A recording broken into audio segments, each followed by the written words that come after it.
Gusto nyo po ba na magbukas ng negosyo? At nais po ninyo itong itatayo nyo itong negosyo ay dito na kayo yumaman at kayo hindi dumaan sa mga pagsubok sa pagkalugi. Ngayon po, bago ka magbukas ng inyong pong negosyo para maging successful ang inyong pagsisimula na negosyo, subukan nyo po muna ito.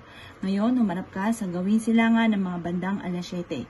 At pagkatapos ay isulat nyo po ito or i-drawing nyo po ito mga bossing.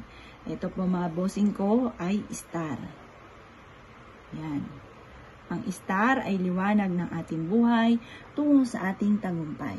At pagkatapos mga bossing ko, isulat nyo po dito ang inyong tunay na pangalan at ipilido. Isulat ang pangalan ng negosyo ng inyong itatayo. Halimbawa po, ang negosyo ko ay Pagyo Pampaswerte Online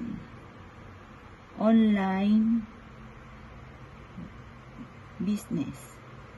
Ngayon po, isulat nyo po dito 8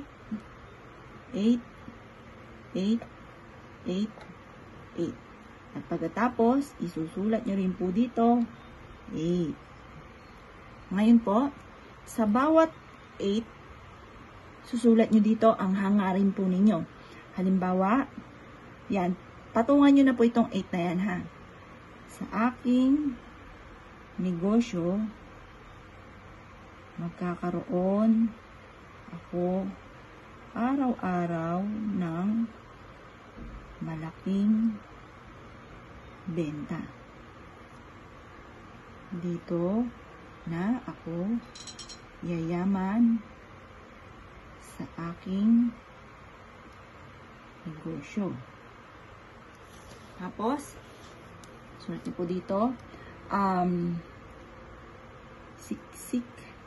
siksik, liglig, at umaapaw palagi ang laman ng aking negosyo. Tapos, sulat niyo po dito, magkaroon ako ng maayos na negosyo, na empleyado, negosyo at empleyado. Importante po yan, empleyado. Maging honest at masipag sila. Tapos, dito naman, dumugin, araw-araw ang aking negosyo ng mga customer. Yan. Basta bahala na po kayo mag-wish. Sample pa lang po yan. At pagkatapos mga bossing ko, mas mainam na kayo po ay meron pong ganito mga bossing. Ito mga bossing ko, ang ating peppermint. Alam nyo po ba mga bossing ko na ang dahon ng peppermint ay makakatulong para araw-araw kayo na magkaroon ng malaking benta. Yan. Tingnan po ganyan, itong ating peppermint. Napakabango po niyan.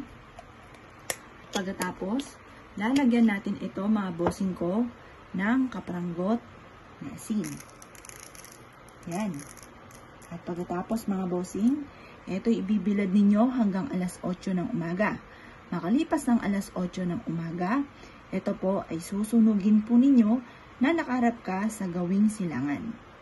Ito po mga bossing ko ay pwede rin na isabit sa may main door po ninyo ng inyong negosyo or ng inyong tindahan.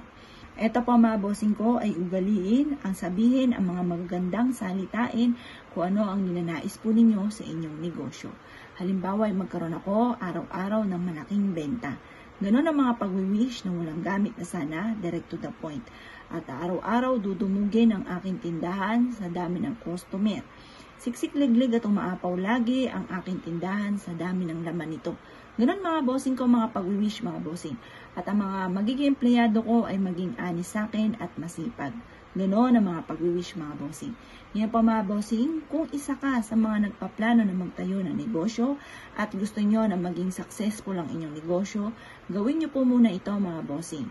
At ito ay paalala lamang, ang mga gagamitin ninyo ng mga panlinis kagaya ng walis tingting, daspan, walis tambo, basahan, mga bago lahat.